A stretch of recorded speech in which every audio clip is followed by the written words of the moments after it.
Hola, espero que estén bien.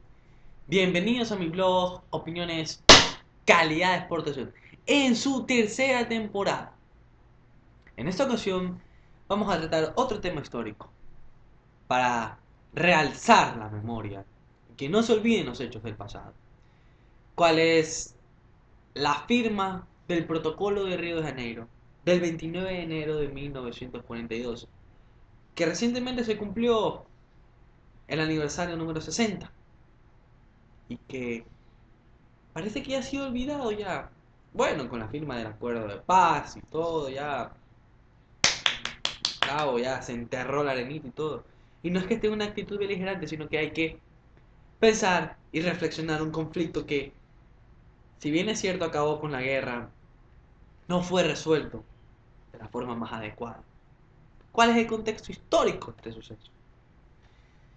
El Ecuador y el Perú. Desde su nacimiento en 1830 por parte del Ecuador hubo conflictos. Desde la Real Audiencia de Quito con el Virreinato de Lima habían conflictos. Teniendo el antecedente de la batalla de Tarqui, en que 4.000 colombianos vencieron a 8.000 peruanos por el Mariscal Amar. Pero hay indicios de que el Mariscal Amar, cuencano de nacimiento, pero presidente del Perú en ese momento, lo que quería era sacar la audiencia del poder dictatorial, anexionante de Colombia, para formar la República de Quito. Y la Lamar como presidente porque él era de esa tierra, de Cuenca. Pero lamentablemente Lamar fue destituido por Gamarra. Entonces se quedó ahí el asunto. Y vinieron estos tratados, Mosquera Pedemonte, Muñoz Fernández Solomón Suárez, Herrera García, el intento de guerra de 1910, la bula papal, y finalmente se llegó al conflicto de 1941. Plena Segunda Guerra Mundial. Ecuador, desprotegido con un régimen que era impopular, ya que Ecuador en esa época había pasado de los traumantes años 30, en que no tuvo estabilidad alguna. En toda la década hubo gobernantes que sí, que el golpe de Estado, la guerra de los 4 días, el golpe de Estado de Páez, de Velasco Ibarra, de Enríquez, la muerte de Mosquera, y Arroyo del Río subió al poder en 1940 con una acusación de fraude. Se la ha podido comprobar. Bueno, que el gobierno usó a los carabineros para reprimir a los opositores es cierto, pero estábamos en unas condiciones económicas paupérrimas. Teníamos el buque eh, el Calderón, pero más. Tenía el poderoso Huáscar, el almirante Villar, los peruanos. Y bajo traición nos invadieron por el sur, ocupando los territorios, aduciendo ataques nuestros. Pero hay una razón de fondo, una razón petrolera, ya que era el conflicto entre la Standard Oil y la Shell por los territorios amazónicos. Y estos potenciaron a los gobiernos a realizar la invasión. Además de que el Perú se ha caracterizado por tener un movimiento militarista fuerte en conjunción con la política de Estado. Y vino la invasión, terrible, terrible, terrible. Invadieron Loja, Zamora, El Oro y planearon ocupar Guayaquil. Cometieron barbaries y media, bombardeos, ataques a civiles, violaciones, muertes de ecuatorianos como el glorioso teniente Hugo Ortiz. Y con esa crisis, el gobierno envió al frente lo que pudo porque no había plata, no había nada, eran condiciones paupérrimas, tenían que... eh, los rifles eran usados, todo era viejo, tenían que reciclar y guardar las balas porque no les alcanzaban. Con ese problema fueron a la Convención Americana de Río de Janeiro de 1942 de enero, reunida por los Estados Unidos, para que como primer punto los países de América Latina apoyen a los Estados Unidos declarando la guerra a Japón y Alemania por el ataque de Pearl Harbor del 7 de diciembre de 1941. Como segundo y como tercer punto del día es que vino el problema, el limítrofe entre Ecuador y Perú.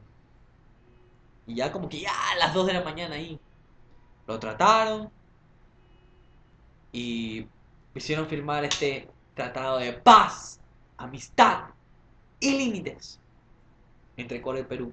Garantes Argentina, Brasil, Chile y los Estados Unidos de América. ¿Y qué? Tendremos que decir, bueno, absolutamente nulo, de nulidad absoluta ese tratado. Por fuerza. La fuerza de las tropas peruanas, por aire, por mar y por tierra. El temor, fuerza, coacción psicológica, diciendo, si ustedes no firman, en 3 días estamos en Guayaquil. Guayaquil ha sido una ambición de los militares peruanos. También, sin oposición alguna, el canciller Julio Tobar Donoso tuvo que... O sea, hizo lo que pudo. Y aquí se lo tildó de traidor a la patria y vendepatria y todo. O sea, pongámonos en una posición. O firmábamos eso. ¿O qué pues? Si no firmábamos y nos hacíamos los dignos, el Ecuador iba a desaparecer. Porque no iba a haber nada ni nadie quien frene las brutales pretensiones peruanas militares. Guayaquil, después que Manta, subían por la sierra, ocupaban Quito y se acababa el Ecuador. Y un Ecuador dividido no hubiera apoyado la defensa de unidad nacional hecha por el gobierno de Arroyo. Y bueno, se tuvo que firmar eso. Se tuvo que firmar. Tobar Donoso salió llorando, así con un traje blanco, firmando. Nadie lo apoyó. Qué lindos países que teníamos de amigos. O sea, todo el mundo ya. Y viendo bien, como que los peruanos dijeron, salimos como que perdiendo, porque tuvieron que salir del Oro, de Loja y de Zamora, que ya los tenían como posesiones peruanas, y dijeron, bueno, ¿para qué conquistamos y matamos y nos regresamos? Pero se les dio la parte oriental que ellos querían. Y así el Ecuador dejaba de ser país amazónico, por no tener el acceso directo al río Amazonas. El Congreso y el presidente ratificaron el tratado meses después para asegurar el cumplimiento del Ecuador como siempre. Pero eso era nulo, de nulidad absoluta. Y más tarde se lo descubrió por el famoso Divorcium Aquarum, divorcio de aguas. Error sustancial sobre el territorio que era objeto de firma del tratado. Decían que había un Divorcium Aquarum entre el Zamora y el Santiago. Y se formaba un nuevo río, el Cenepa, no contemplado. Y fueron los estadounidenses los que descubrieron eso, más no nosotros, que era una área poco explorada. Otra razón más para la nulidad del tratado.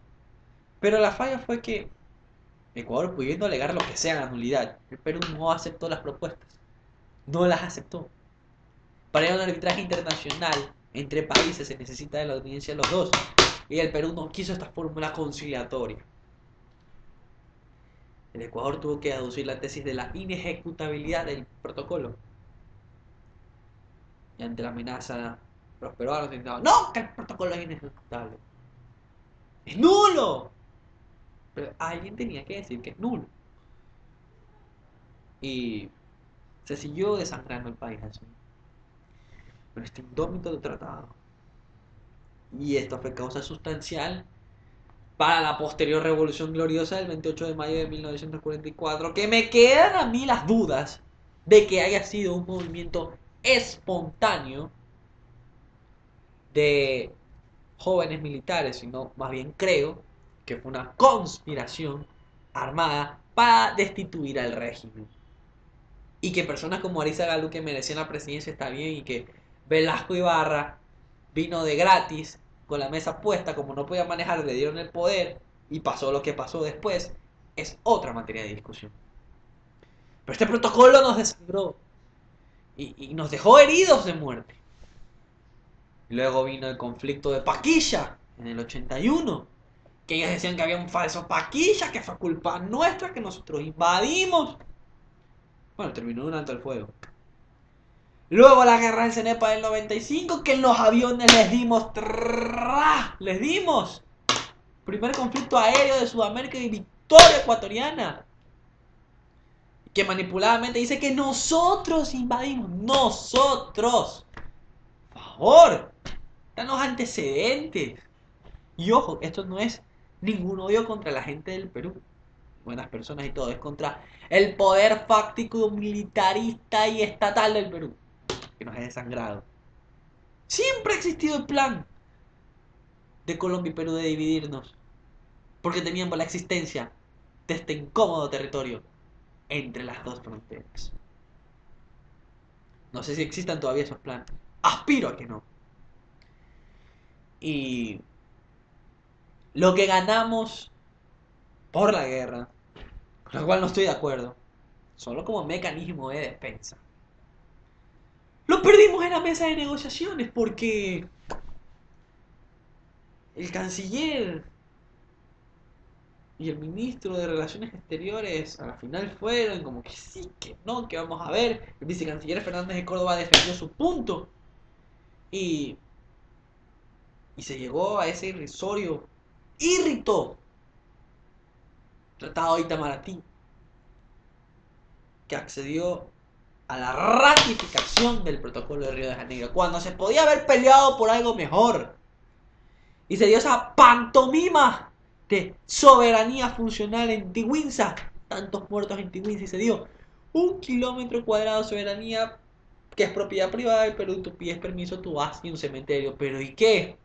O sea, y todos los muertos y todos los valientes combatientes, ¿en qué quedó eso? Quedó una solución que no hubo satisfacción. No decir que vayamos a la guerra, sino que, bueno, por lo menos los ecuatorianos ir por nuestra tesis. Y en esta parte quiero recalcar, no es culpa tanto de los peruanos, sino de nosotros mismos que no conocemos, no conocimos nuestra historia, fuimos por actitudes mercantilistas, que decir, ah, no, la patria, que el territorio, ¿qué vamos a ver eso? Vamos por el guiso, por la guita. No, no pensaron, no sabían nada de la historia limítrofe. Se llegó esta firma de Mawad que pensaba que con Fujimori, que con el lado de la mano se iban a ganar el premio Nobel de la Paz. Ilusos. Además de que se reunieron y acordaron en secreto, sin la anuencia de los cancilleres. Pasó, por eso se tiene que decidir con los cancilleres, no es reuniones secretas por ahí que digan, ah, no, ratifico, no, que eso es popular. A Fujimori eso lo salvó, porque estaba en una crisis. Fue la guerra, la activó el patriotismo, más lo de Sendero Luminoso, ahí sí, muy bien, gracias.